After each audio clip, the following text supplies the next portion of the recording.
can't believe it. Thank you.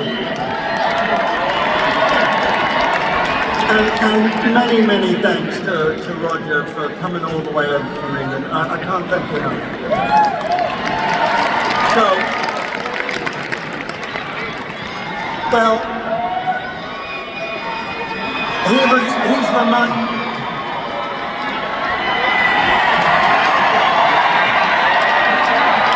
Did they make it any bigger? Anyway,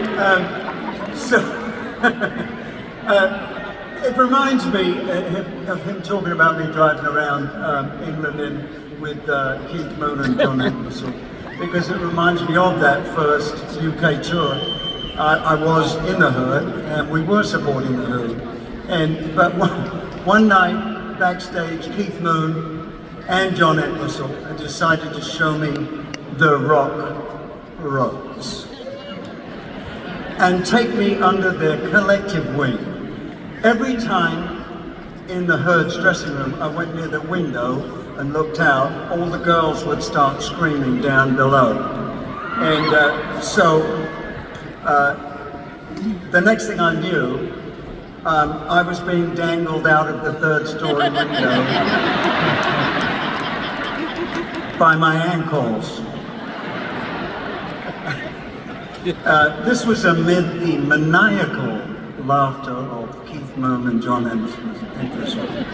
And they thought I should be closer to my fans, obviously. And I was 17. Welcome to rock and roll.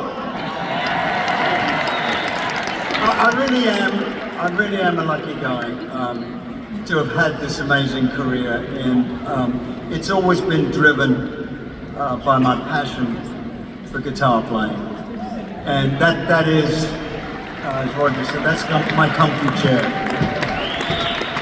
And along the way, I've had help from many people, and starting with a Rolling Stone, no less, Bill Wyman, and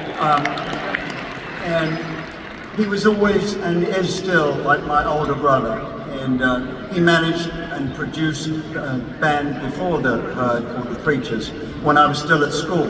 We got to be on British TV's Ready, Steady, Go with the Stones, and I was only 14. So I was always a huge fan of the Small Faces as well. So when Glyn Johns asked me to play on a Small Faces session for Johnny Halliday in Paris, I said, I'll be right there. And Steve and I really hit it off straight away, and pretty soon after that we formed Humble Pie. An incredible period where I found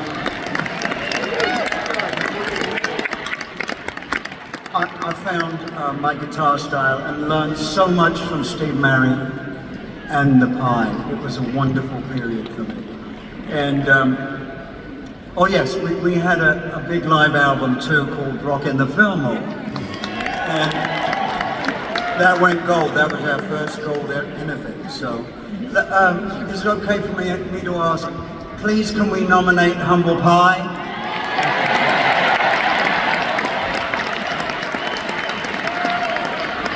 After I left, without a lot of money, I was able to do some sessions to keep afloat. I became a session guy, and George Harrison asked me to play on All Things Must Pass. Yeah. And then he told Harry Nilsson about me, and Harry called me, and I played on Son of Schmilson too. The people I met and played with on these sessions, recordings, are some of the most legendary players ever. I went around with a notepad and took down all their phone numbers, and when I made my first solo album, they all turned up. So I was lucky to learn from all of them and found my voice as a solo artist. Having what was then the biggest selling live album of all time with Frampton Comes Alive was needless.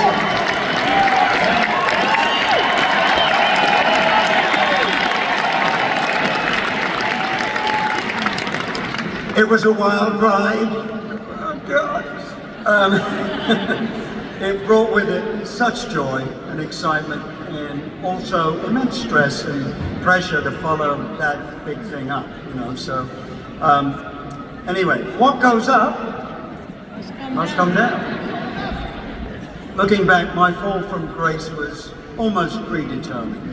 I'm not the first to learn this lesson, but you never truly know until it happens to you. I'm a positive person, very positive person, but I landed back at the bottom of the ladder. I quickly picked myself up and started fighting my way back. I now believe that this was a necessity for me.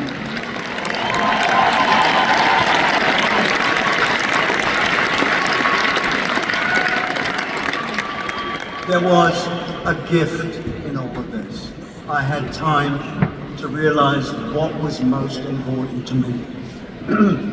My family, right there.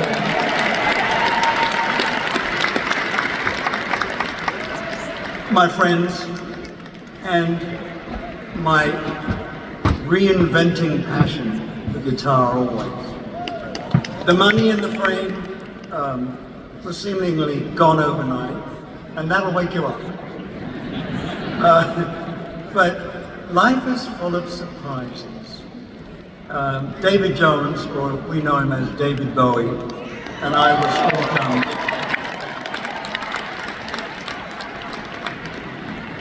My father was the head of the art department and taught David art for 3 or 4 years. We were lifelong friends, and David was kind of a family friend of my parents as well. And in '86, he asked me to play on his album, and then with him on the Glass Spider tour a year later.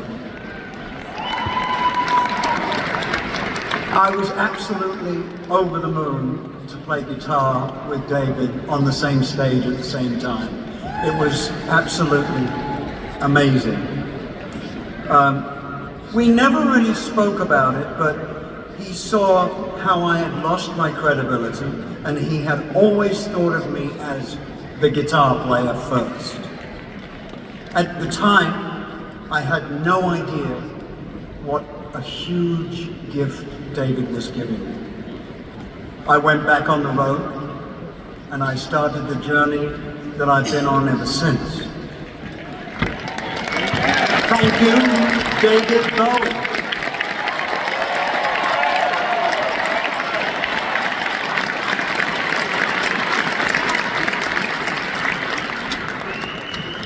Winning a Grammy for my instrumental album in 2007 was another incredible moment.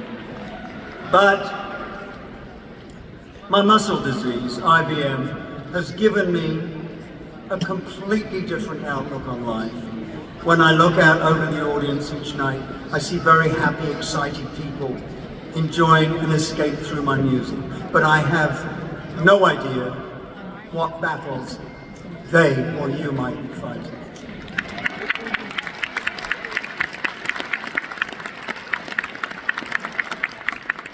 I am now fully aware of what lies behind a hello and a handshake. Because we have no idea what others might be dealing with in their lives.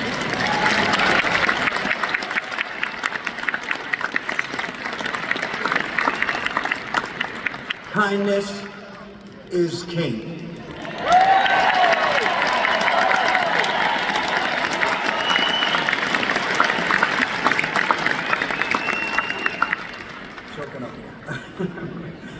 Thank you to Jerry Moss, Herb Albert, A&M, my managers Ken Levitan and Lisa Jenkins, also Gary Haber, and my incredible team without whom I wouldn't be standing here today.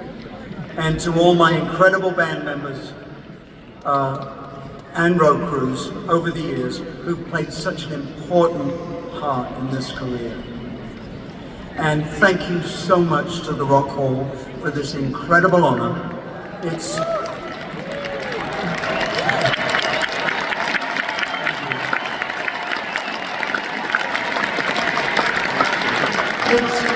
It's something beyond all my dreams, even those pipe dreams.